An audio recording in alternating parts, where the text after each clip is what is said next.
स्वयंपाकात स्वादाची जान, डीएम मसाले तुमच्या घराची शान. छत्रपती शासन महिला गृह उद्योग कबनूर इचलकरंजी घेऊन येत आहेत अस्सल परंपरेची मराठमोळी चव म्हणजेच डीएम मसाले. मटन मसाला, चिकन मसाला, धणे पावडर, गरम मसाला, बिर्याणी मसाला, तिखट चवदार मसाले आणि चटणी म्हणजेच डीएम मसाले.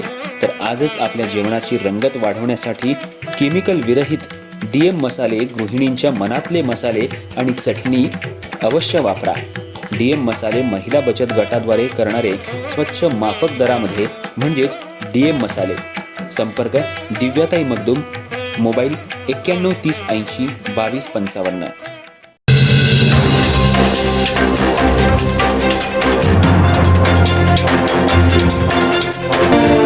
नमस्कार, मी तेजस्विनी मगदूम. एम मराठीमध्ये आपल्या सर्वांचं स्वागत आहे. पाहुयात ठळक घडामोडी. इचलकरंजी शहरातल्या तांबेमळा परिसरात मतदान केंद्राबाहेर शिवशाहू विकास आघाडी आणि महायुतीच्या उमेदवार आणि कार्यकर्त्यांनी एकमेकांविरोधात घोषणाबाजी केली. त्यामुळे परिसरात तणावाचं वातावरण पसरलं होतं. मात्र पोलिसांनी प्रसंगावधान राखत गर्दी कमी केली. इचलकरंजी महानगरपालिकेच्या निवडणुकीत मतदारांनी मोठ्या उत्स्फूर्तपणे मतदानाचा हक्क बजावल्याचं चित्र संपूर्ण शहरात पाहायला मिळालं. सकाळपासूनच मतदान केंद्रांवर मतदारांच्या रांगा लागल्या होत्या, तर सायंकाळी 5:30 वाजल्यानंतरही अनेक मतदान केंद्रांवर मतदारांची गर्दी होती. दरम्यान शहरातील तांबेमळा परिसरात असलेल्या एका मतदान केंद्राबाहेर काही काळ तणावपूर्ण परिस्थिती निर्माण झाली. शिवशाहू विकास आघाडी तसंच महायुतीचे उमेदवार आणि त्यांच्या कार्यकर्त्यांनी मोठ्या प्रमाणात इथं गर्दी केली होती. मतदान केंद्राच्या परिसरात जमावबंदीचे आदेश लागू असतानाही कार्यकर्ते मोठ्या संख्येनं उपस्थित राहिल्यानं वातावरण तापलं.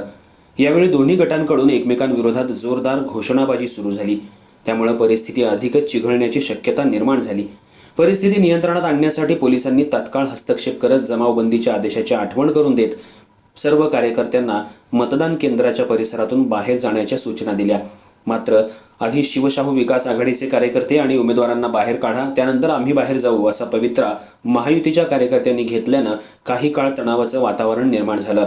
अखेर पोलिसांच्या समजुतीनंतर आणि कडक भूमिकेमुळे हळूहळू गर्दी कमी करण्यात आली.